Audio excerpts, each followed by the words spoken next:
And now, Student Body by F.L. Wallace.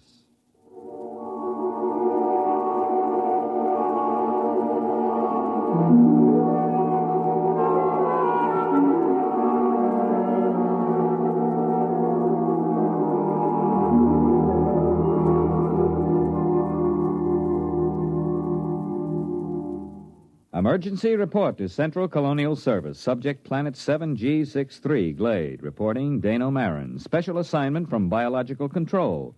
Report consisting of standard universal tapes and special recorded comment. First segment, landing day +1. 6 a.m. sidereal mean time.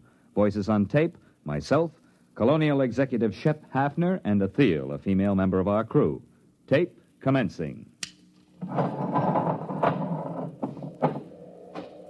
Watch your step on the ramp, Marin. It's tilted. Oh, yes, I will. All right, where are these people?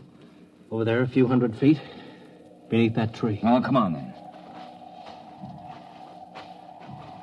You know, I'm going to have to note in the log that you cleared the planet for colonization as of last night. I understand. I'm taping this now for my records. I take full responsibility for the safety of this planet. All right. But wait until you see this. Here we are. Now, do you see there? In the clearing beneath that tree? Why, good Lord, they haven't a stitch of clothes on. None of them. That's just what I told you. Are they all right? No, they're just asleep. You can see them breathing. Look here, Hafner, who gave them permission to sleep out here in the open? Shh, don't wake them yet. I gave them permission, Marin. They've been cooped up in that ship for over 6 months. They wanted to sleep outside.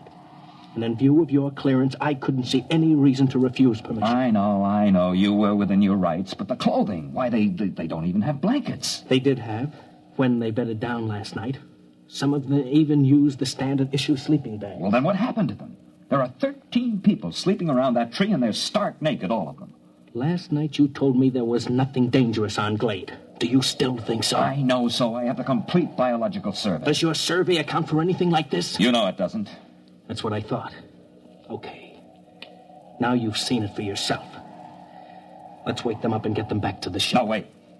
You better wake them one at a time. This will be embarrassing enough for them as it is. Yes, I suppose you're right. I will wake the nearest one first. That's Athel, our lab technician. Yes, well, here, take my jacket. Cover her with it before you wake her. All right. Wake up, Athel. All right, Athel, wake up. It's Executive Hafner. What? Oh, what is it? I am sorry, Athel. Something has happened. Oh, my clothes. My blanket, everything's gone. Now, be careful. Don't wake the others. Yes, the others. Why, good heavens, they're all that way. Athel, just go back to your cabin on the ship. Everything is all right. We'll explain it to you when we have the others safely back. Well, I feel so foolish. How could this happen? What's the meaning of it? Now, just get back to the ship. Your clothes back there are perfectly safe. Yes, all right. Well, thank you. You told her we'd explain it later, Hafner. Do you think we can? That's your job, isn't it? This planet is as new to me as it is to you. You're the biologist. What destroyed their clothing? It would have to be something that could destroy both blankets and clothing without waking the people. Nocturnal insects? Ordinarily, I'd say that was a distinct possibility if it weren't for the fact that our surveys show no evidence whatsoever of any such insects on Glade. Your survey could have missed them, couldn't it? Not if they existed in any great quantity. Besides, if insects were the answer, there should be some kind of evidence of them right here in the area where Athel was lying. Certainly one or two of them would be crushed when she rolled over in her sleep. Well, that sounds reasonable. Now, look for yourself. There's absolutely no sign of anything at all here. Well, what about some chemical, some vapor oozing from the ground? No chance at all. I'd rule that out completely. Then what? Well, there's the tree itself. I suppose it could exude some sort of a chemical that might dissolve cloth, but I can check that in the lab. Well, we'd better arouse the rest of these people and get them back to the ship. Hey, wait. What? What is it? Why, it's some kind of an animal. Just caught a glimpse through there. Ah, there he is. Yeah, you see behind that bush? Yeah, it looks almost like a chipmunk. Yes, and he's feeding on something. Why, looks like a piece of cloth. Marin, do you think that... Shh, he doesn't hear us. I'll just ease up to him now. Closer. Closer. Now. You got him. Oh, well, hey, you little devil. Watch out, Marin. He's got sharp teeth. You're telling me. Yeah, easy there, boy. Easy. Like to have your head stroked? Sure you do. That's the boy. He's calming down. Yes, look at that. Oh, he's nestling in the crook of my arm, almost like a kitten. Almost. Marin, I hope you don't mind short sleeves. Now, what do you mean? He's already eaten half the sleeve off your shirt. I think we've found the answer to our problem. The animal was a small furry mammal resembling an Earth-type rodent. Its overall length is 14 centimeters, weight 512 grams. Fur stringy and sparse, color a light beige, indicating no particular protective coloring. The animal was placed in a special cage in a biological laboratory aboard ship for further study. Next tape, landing date +2. Can we exterminate it? Ah, it's quite a job. How about locally? Hardly. It's ecologically basic. Look, Marin, you're from biological control. I've just got an executive's rating. Well, look, you know how control works. They send a survey ship over and record the neural currents of the animals. They get everything that has a brain, including insects, and they take a few specimens to check the patterns. Now, here's the report on Glade. The survey shows that this animal is one of only 4 species of mammals on the planet. It is also the most numerous. So if we kill them off here, others will swarm in from other areas. Yes, that's about it. There are probably millions of them around the planet. Of course, if you want to put a barrier across the connection to the mainland, you might be able to wipe them out locally. Look, Marin, I've got a tight schedule. I can't spare dirt-moving equipment for that. By the way, what do they eat? Well, as far as I can see, anything. Insects, fruit, berries. You could call it an omnivora. Now that our clothing is handy, it eats that, too. I thought our clothing was supposed to be vermin-proof. It is on 27 planets. On the 28th, we met up with a little fella that has better digestive fluids, that's all. Oh, he's eating a leather belt right now. Yeah. Are they likely to bother the crops we plant? They shouldn't, but then I would have said the same thing about our clothing. All right, Marin, you worry about the crops. Find some way to keep them out of the fields. Meanwhile, everyone sleeps inside the ship until we can build dormitories. Biological examination of omnivora posed this question. Why only 4 species of mammals on Glade? No reptiles and only a few birds. On all comparable planets, a large variety of species. Nearest Earth parallel, fossil remains from the late Carboniferous show creatures like the omnivora, but on Glade there appears to be no further evolution. Next tape segment, L+22, place, temporary warehouse, Quartermaster Crone, and myself. There you are, Mr. Marin. They got in every seed, sack, and barrel in this part of the warehouse. Well, what makes you think it's mice? Look, I've worked in grain elevators for 30 years in Kansas. Look at the way that sack is gnawed. And look over there. Droppings. Well, it's not exactly... I know. So they're mice-like. I want to know how to get rid of them. Have you tried poison? You tell me what poison to use, and I'll use it. They got into a 100-pound sack of arsenic and went through it like it was whipped cream. Well, how did they get in? It's a fused dirt floor, isn't it? It should be pest-tight. But see, there are cracks along here. They must have burrowed through. They were loose in here, and we don't have time to build another warehouse. They've got to be controlled here. Well, catch me a few of them alive, and I'll see what I can do. Next morning, a dozen live specimens of mice-like mammals were delivered to the lab. No 2 of them were affected by the same poison, and the poison developed to control the omnivora was completely ineffective. Alternate discussed with Executive Hafner and Machinist Tully of Computer Engineering. Next tape, L+24. Hafner, Tully, and myself. I tried it out yesterday, Mr. Hafner. I think I've got all the bugs licked now. Tully, I don't want any more metal used than is necessary. This isn't standard authorized equipment. You're not dealing with a standard authorized problem. Are you ready to activate the device? Sure thing. Here, help me get it down from this assembly bench down on the floor. All right. There you go, Kitty. Now, what do you think of her? A robot cat. Well, I still think we need at least 3 of them. Mr. Marin, inventory on colonial expeditions is always short. 1 will have to do. All right, Tully. Show us how this mechanical mouse catcher operates. You better get out of the way, Mr. Marin. If you've touched any of the mice in the lab, she'll go for you. She reacts to smell as well as sight and sound. All right, Tully, start it up.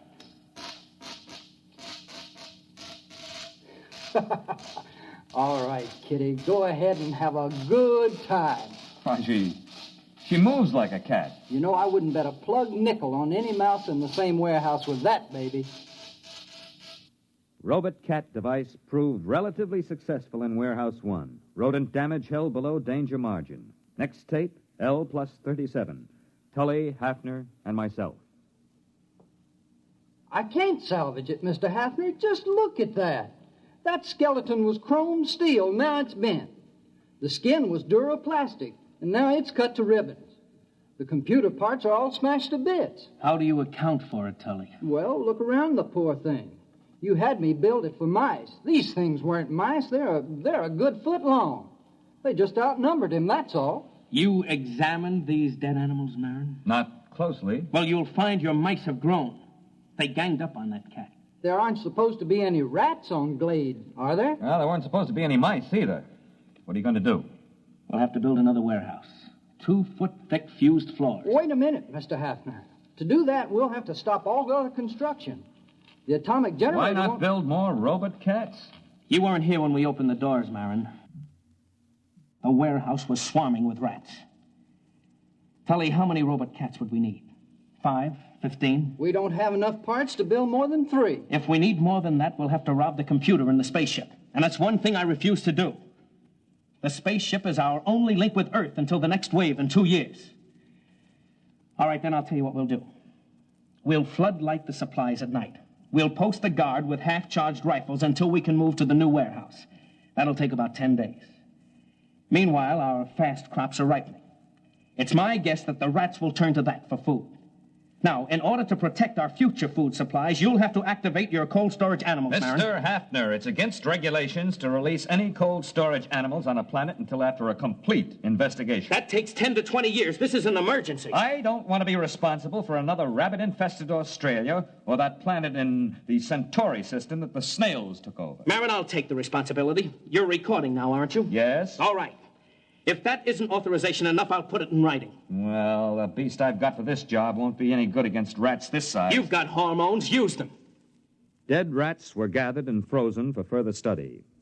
Observed animals, a wide variation in size. Internally, a lack of uniformity in organs. Some specimens had huge fangs and delicate jaws. Others had tiny teeth and massive bone structure. Obviously, the most scrambled species ever encountered by a biologist. Reproductive cells were especially baffling. Proceeding with hormone treatment on cold storage Earth animals. Next tape, L plus 39. Lab technician, Athil, and myself.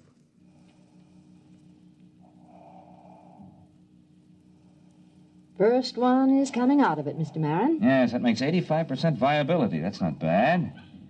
All right, fella, now take it easy, Oh, he's a cute little fella. But he's tough. That's a wire-haired terrier. They're small, but they've been used for ratters since the Middle Ages. Do you think he's nearly ready for the hormone course? I think so. All right, first pituitary injection.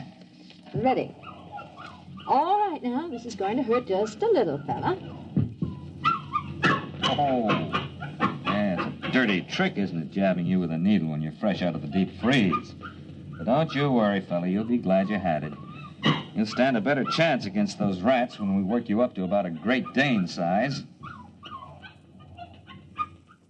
L plus 50, artificially enlarged terriers loosed in the fields of the fast crops.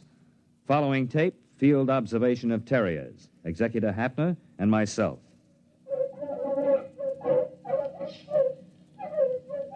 How long have they been at it, Marin? Since daybreak. I have to bring the dogs in at night and shoot them full of antibiotics. Will the dogs last? Well, this crop will be harvested in about a week. We'll make that. And there'll be 2 weeks to rest up before the next fast crop shows above ground. I think we've got the rats licked for a while. Well, when you get a chance, you might ask some of those PhDs in Central how they happened to hand us a survey and forgot to give us a few details like mice and rats. I have been checking on that, Mr. Hafner. I don't think there's any doubt. When that survey was made before we landed, there weren't any mice and rats on Glade. Then where did they come from? How did they get here? I don't know. but we're going to have to find out. Research project on pseudo-mice and pseudo-rats interrupted by field trip with Biological Survey Officer Whitehead. Tape L plus 63 in field geological survey vehicle. Whitehead and myself. You think you got troubles? Can you read a sonar map? No. Here, look. See this scope? It reads straight down about 10 miles. I'm supposed to be out looking for oil shale, but I got kind of interested in this. Look, first few feet down, you can find fossils. After the first few feet, that's about 20,000 years, there are no fossils until you get way down here. That's about the same as late Carboniferous on Earth. Then you get the fossils again. It doesn't figure. But isn't that usual? Changes in geological eras? You don't get it, man. I'm not talking about eras, I'm talking about years. Straight down from here, 20,000 years ago, this was a desert. And then 3 years later, it was a jungle. 5 years after that, there was a glacier. Earth normal would be 50,000 years or more for a change like that. What caused it? Yeah, you've got me. Fluctuations in the sun, I don't know, but talk about changeable weather. This planet really has it. Based on accumulated data, theory developed regarding mammalian life on planet Glade. Tape L plus 65. Place temporary headquarters of Executive Hafner. Marin, I've got a lot of work to clear up this morning. I thought you might like to know where the mice came from. They don't bother us anymore. I've also determined the origin of the rats. They're under control. I wonder if they are, Mr. Hafner. What do you mean? Mr. Hafner, I've checked this with Whitehead. Between 100 million years and 20,000 years ago, this planet was changing violently and quickly. The first change wiped out the dinosaur just the way it did on Earth. But it kept on changing. Desert, glacier, jungle, and all this within the lifespan of a single animal. For 1 million years, this was the norm of existence on Glade. I've checked Geological Survey. The planet is stable now. Well, that's not what I'm getting at. The point is, survival was difficult. Only one species of mammals managed to come through. Now, wait a minute, Marin. There are 4 species, ranging in size from a squirrel to a water buffalo. One species. They're the same. If the food supply for the largest animal increases, some of the smaller so-called species just grow up. Conversely, if the food becomes scarce in any category, the next generation, which apparently can be produced almost instantly, switches to a form which does have an adequate food supply. The mice? The mice weren't here when we got here. They were born of the squirrel-sized omnivora. And the rats? Born of the next larger size. After all, we are environment, too, and they adapt to environment. Let me get this straight. The mutations... On Earth, it would be mutation. Here, it's merely normal evolution. These animals have no genes or chromosomes. I don't know how they pass down heredity, but they react to external conditions far faster than anything we've ever encountered. Then we'll never be free from pests unless, of course, we rid the planet of all animal life. Yeah, you mean with radioactive dust? That won't work. They've survived worse. Oh, maybe we could leave the planet. Leave it to the animals. I could exercise authority under Clause 364. It's too late for that. What do you mean?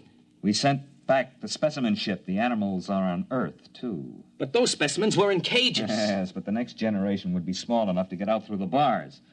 They'll be running free in the cargoes of the spaceships.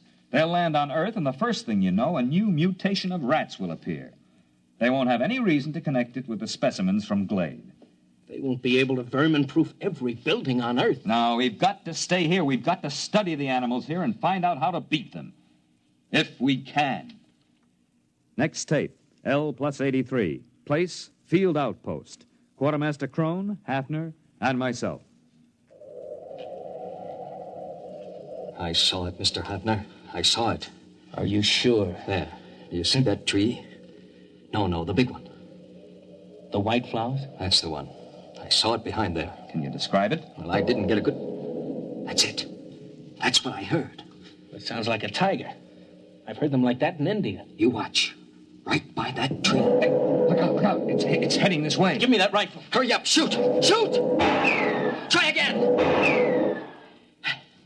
I got it. Come on, let's take a look. Now look out. It might be still alive. No, I hit it square with that second charge. What in the devil is it? It's a good 8 feet long. What do you make of it, Marin? Well, except for the lack of markings, it closely resembles a tiger. Look at those claws. We chase the rats out of the warehouse, they go to the fields. We hunt them down in the fields with dogs, and they breed tigers. Well, that's easier than rats. We can shoot tigers. Wait a minute. We've been here less than 3 months, Marin. The dogs have been in the fields only 2. And that tiger's mature. How do you account for that? I am not sure, Mr. Hafner, but I imagine if the survival factor is high, the young don't ever have to be young. What? They can be born as fully functioning adults.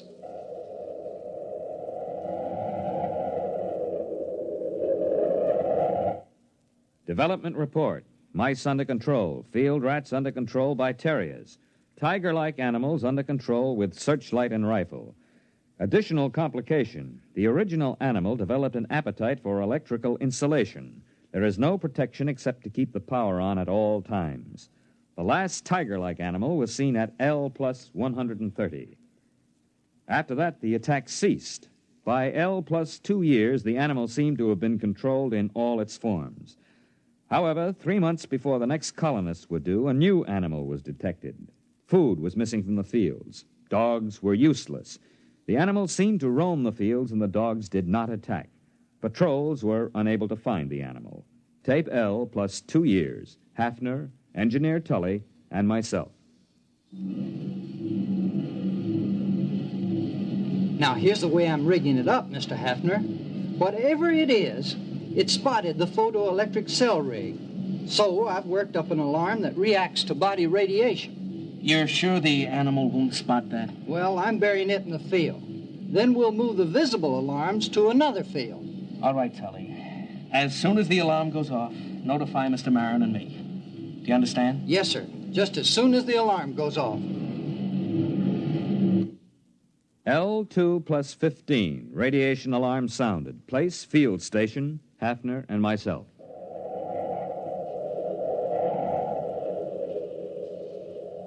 Look out where you're walking, Marin. We don't want to scare it away. Well, there are dogs in that field, aren't there? Now, there were supposed to be, but they didn't bark. Quiet. There it is. See? Huh? It's in between the rows. Look out. Look out. Give me a clear shot. Now, wait a minute. Don't shoot. Look, Marin, I'm the executive here. I say it's dangerous. Dangerous? That's why you can't shoot. It's more dangerous than you know. Quiet, quiet. It'll hear you. We're downwind. Now, listen, Hafner. This is important. I don't want any lecture now, Marin. I don't want to lose the shot. You've got to listen. That animal could evolve mice. We stopped mice and it brought rats. We turned back the rat and provided the tiger. All right, we stopped the tiger. Not really. There was another animal being formed. The one that's in that field now. It took the animal 2 years to create it. How, I don't know. 1,000,000 years were required to evolve it on Earth. He's moving away.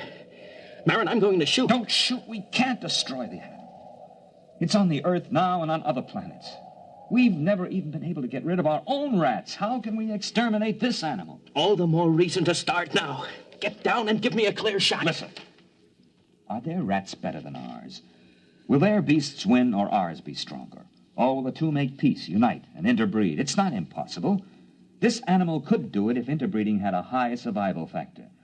Don't you see, after the tiger, they bred this thing. If we shoot it down, what'll come next? Look at it, standing erect. Opposable thumbs, binocular vision, a large brain capacity. This one I think we can compete with. It's the one after this that I don't want to face. Marin, it must hear us.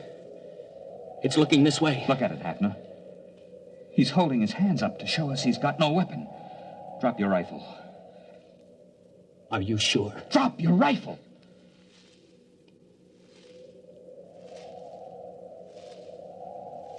He's coming this way.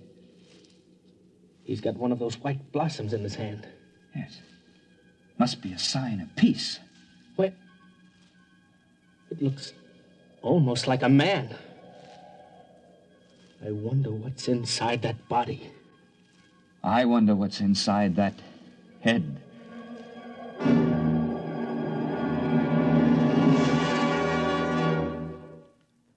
You have just heard X-1, presented by the National Broadcasting Company in cooperation with Galaxy Science Fiction Magazine, which this month features Verbal Agreement by Arthur Sellings, the story of an unsuccessful poet who was forced to ask what it was the aliens could want that was half as precious as the skins they wouldn't sell.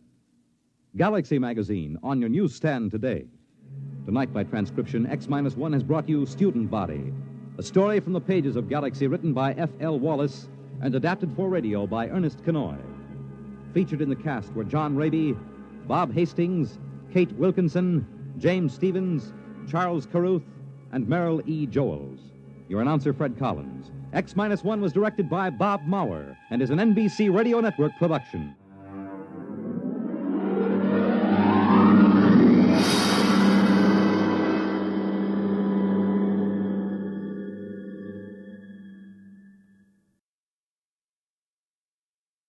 Suppose you met a man in a tavern and he told you quite seriously that he wasn't a man at all, that he was the last Martian left alive. Well, that's what happens to a newspaper reporter next week when he is sent out on what appears to be a routine crank story. What happens next, though, is very far from routine, as the interview leads to a whole succession of astonishing events. The story is The Last Martian by Frederick Brown, next week on X-1. The Fisher Body Awards to Teenagers will be made tonight on the NBC Radio Network.